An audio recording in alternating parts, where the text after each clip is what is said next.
जय विश्वकर्मा। मैं चांदराम विश्वकर्मा, एडवोकेट दिल्ली सरकार। आज किसी गंभीर मुद्दे को लेकर आज अपने कुछ विचार व्यक्त करना चाहूँगा और यूपी के काले कानून के बारे में बताना चाहूँगा। गोरखपुर के दो भाई सौरभ विश्वकर्मा जो कि वहाँ से निगम पार्षद है और एक चंदन विश्वकर्मा, दोनों भाई हिंदू युवा वाहिनी से जुड़े हुए थे, जिसके संस्थापक खुद यूपी के मुख्यमंत्री योगी आदित्यनाथ जी थे। जहाँ पर इन दोनों भाइयों ने योगी आदित्यनाथ जी की हिंदू युवा वाहिनी सेना में एक महत्वपूर्ण पिलर के तौर पर काम किया। परंतु जब से वो भाजपा को छोड़कर उन्होंने सपा ज्वाइन की है, तब से ही योगी आदित्यनाथ जी के द्वारा उनको साजिश के तहत उनके ऊपर गैंगस्टर का आरोप लगाया और इसके साथ साथ उनकी संपत्ति को कुर्की का आदेश दे दिया गया। यह विश्वकर्मा समाज के लिए बहुत बड़े दुर्भाग्य की बात है कि यूपी के अंदर खुलेआम दलित और पिछड़ा समाज के साथ जिस प्रकार रोज प्रतिदिन जो अत्याचार बढ़ रहा है, उसको अब दलित पिछड़ा समाज और विश्वकर्मा समाज अब सहन नहीं करेगा। आपको पता होगा, हाथरस में एक घटना घटित हुई एक दलित पीड़ित परिवार की लड़की के साथ, जहां पर उच्च जाति के लोगों के द्वारा उनके साथ गैंगरेप किया जाता है, जहां पर प्रशासन और शासन के द्वारा खुलेआम उनको बचाने की कोशिश की जाती है, परंतु सीबीआई के द्वारा उन सभी को दोषी करार दिया गया। यदि विश्वकर्मा समाज एकजुट होता, संगठित होता, तो मुख्यमंत्री योगी आदित्यनाथ जी की हिम्मत नहीं थी कि इन दोनों भाइयों पर गैंगस्टर लगाने के बाद उनकी संपत्ति की कुर्की हो जाती।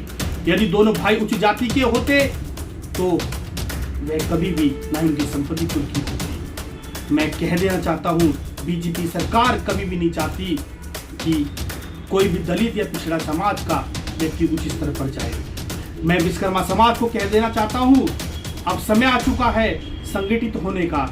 आप अलग अलग भागों में बटे हुए, कोई जांगीर है, कोई धीमान है, कोई टाक है, तो उन सभी से मैं कहना चाहता हूँ, कोई पांचाल है कि आप अपने नाम के पीछे विश्वकर्मा लिखिए। यदि कोई पांचाल है तो विश्वकर्मा लिखिए, कोई जांगीर है तो जांगीर विश्वकर्मा लिखिए, कोई धीमान है तो धीमान विश्वकर्मा लिखिए, कोई पंडित है तो पंडित विश्वकर्मा लिखिए, ताकि राजनीतिक पार्टी में भी आपकी भागीदारी बन सके और आप एक मजबूत पिलर के तौर पर विश्वकर्मा समाज सबके सामने उभर कर आए।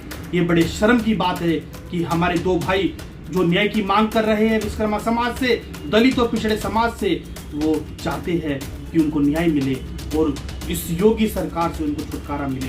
क्योंकि योगी आदित्यनाथ को पता है, क्योंकि वो गोरखपुर के वहीं से चुनाव लड़े हैं, वो नहीं चाहते कि विश्वकर्मा समाज का उत्थान हो और वो नहीं चाहते कि ये दोनों भाई का उत्थान हो, क्योंकि ये दोनों भाई पूरे भारत के अंदर विश्वकर्मा समाज को एकजुट करने का काम कर सकते हैं। इसलिए उनको झूठे आरोप में, गैंगस्टर के आरोप में फंसाकर योगी आदित्यनाथ ने वो साबित कर दिया जो दलित और पिछड़े समाज के खिलाफ वो हरदम हमेशा रहते थे।